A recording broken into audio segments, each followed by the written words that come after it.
Shalom, selamat pagi Bapak Ibu, Saudara-saudari. Selamat berjumpa kembali dalam Renungan Harian Toraya edisi 14 Maret 2026.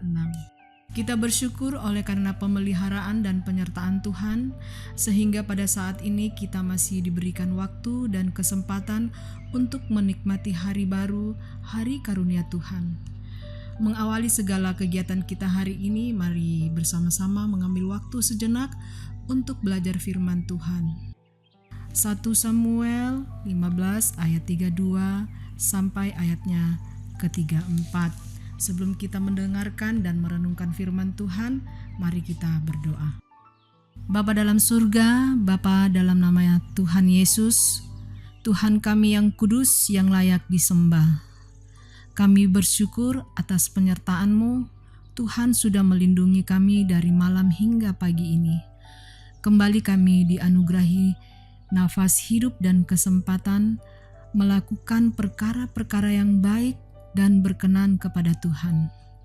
Sebelum kami melakukan aktivitas kami ya Tuhan, kami akan membaca firman kebenaran-Mu, urapi kami dengan kuasa Roh Kudus-Mu, supaya kami dapat mengerti dan kami dapat mentaati akan setiap kehendak-Mu.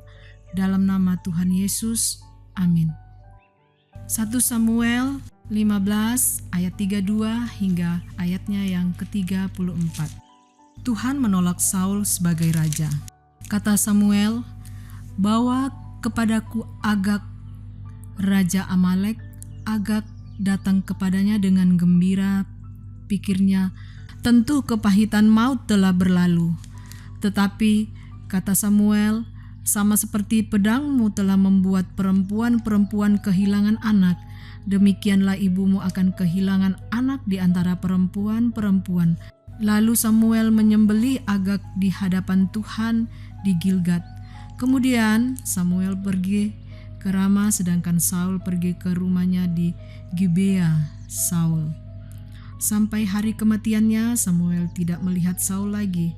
Samuel berduka karena Saul, dan Tuhan menyesal bahwa ia telah menjadikan Saul raja atas Israel. Demikian firman Tuhan. Bapak, Ibu, dan saudara-saudari yang dikasihi Tuhan, ketaatan adalah persembahan. Kisah dalam pembacaan hari ini berawal dari ketidaktaatan Saul yang diperintahkan meluluhlantahkan bangsa Amalek, bahkan sampai ternak-ternaknya. Akan tetapi, Saul lebih memilih takut kepada rakyatnya ketimbang taat kepada Tuhan. Hal yang dilakukan Samuel dalam bacaan lebih kepada caranya untuk menuntaskan tugas diberikan kepada Saul yang tidak diindahkannya. Saul adalah raja yang ditunjuk oleh Tuhan sendiri, tapi pada akhirnya gagal menjadi raja yang dikenan Tuhan karena tidak taat dan lebih memilih takut kepada rakyatnya. Karena itu, Tuhan menyesal menjadikan Saul menjadi raja Israel. Ternyata ketaatan jauh melampaui kurban syukur, karena ketaatan merupakan hal yang tulus, lahir dari kesadaran dan hati yang mendalam. Kurban syukur dapat dimanipulasi, bahkan disertai dengan ketidaktaatan yang terselubung. Lantas, bagaimana dengan hubungannya dengan kehidupan beriman kita hari ini? Gereja Toraja berada paham imamat orang percaya, raja, nabi, dan imam. Secara khusus, raja berarti kita adalah orang percaya dan bertanggung jawab mengurus kasih karunia yang ada padanya dan menata hidupnya berdasarkan firman Allah. Kasih karunia tersebut dapat berupa harta, talenta, kebijaksanaan, atau apapun yang dikaruniakan oleh Tuhan kepada kita.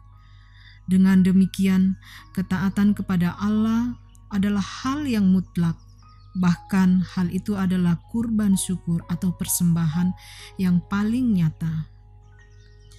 Bisa saja kita takut atau goyah menjalankan fungsi kita sebagai raja karena desakan orang lain atau takluk pada kekhawatiran. Pilihan kita hanya satu, taat. Jangan sampai Tuhan pun menyesal kepada kita karena tidak menjadikan hidup ini sebagai persembahan kepadanya. Amin.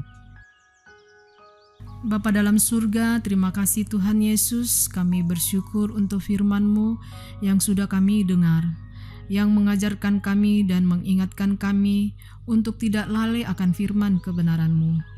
Ya Tuhan, tanamkan dalam hati kami untuk taat sepenuhnya. Jadikan pribadi yang selalu setia kepada Tuhan. Biarlah hati kami hanya takut akan Tuhan dan bukan mencari perkenanan manusia. Jadikan kami pribadi yang penuh kerendahan hati. Tuhan Yesus, berkatilah kami di sepanjang hari ini dalam aktivitas kami, baik dalam pelayanan, dalam rumah tangga kami masing-masing, maupun dalam melakukan pekerjaan di kantor, agar hidup kami senantiasa memuliakan nama-Mu Tuhan. Tuhan Yesus, lawat setiap kami dalam kesakitan, yang dalam pergumulan persoalan, kiranya Tuhan menyatakanlah mujizat-Mu bagi setiap kami. Kami serahkan semua ke dalam tangan kasih-Mu. Dalam nama Tuhan Yesus Kristus, kami sudah berdoa. Amin. Bapak, Ibu, dan saudara-saudari yang dikasihi Tuhan, demikianlah renungan harian Toraya pada hari ini dari Jemaat Laharoi Balikpapan.